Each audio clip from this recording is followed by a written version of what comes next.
There's one place in your house that your sourdough loves to rise, and you're probably not even using it. If your sourdough keeps acting all moody, it might not be the recipe, it might be where you're letting it rise. By the way, I'm MJ with loadedpotato.org, and I make shelf-stable meals, snacks, and lazy cooking hacks that'll save you time, money, and your fridge space. So bread likes cozy.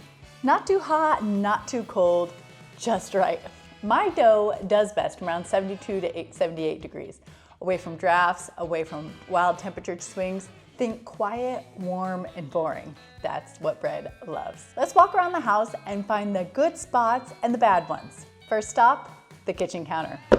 Pros: easy, right here, no thinking about it. However, this spot is chaos.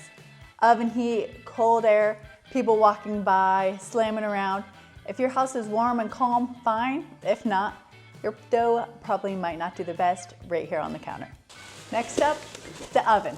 And no, it is not on. Pros: no draft, temperature stays stable, and it's great if your house runs cold. However, the cons might be whoever's preheating the oven might not know your bread is in there, and your dough, along with the bread, is probably gonna be toast. So let's go to the next spot. Next up is the bedroom. Yes, it might be a little weird, but I love the bedroom because the temperature is usually pretty constant. It's not drafty like the big open spaces. However, the cons are you have kitchen stuff in your bedroom, and that's kind of weird.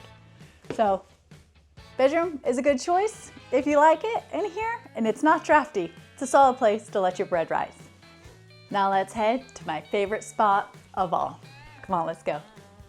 All right, next up is the microwave. Pros: it's closed and it's draft-free. It's a nice little bread cave where you can let your bread rise in peace. However, if you have kids, people like to open it, close it, take it out, move it. So it may not be the best spot if you got a lot of kids or a lot of use on your microwave. However, if you have a quiet home, sticking it in the microwave is a nice enclosed space that might work great for you. Now for my favorite.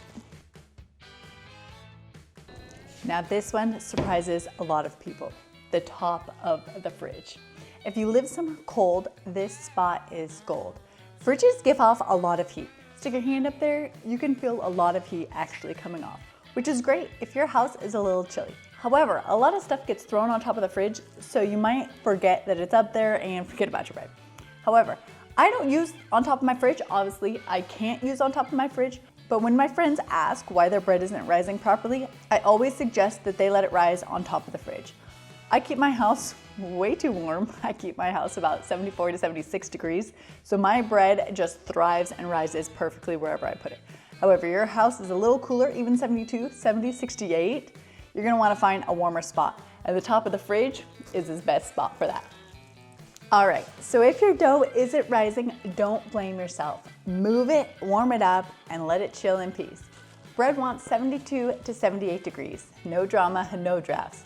Find the coziest spot and let your sourdough do its thing. If your bread's been struggling, it's probably not you.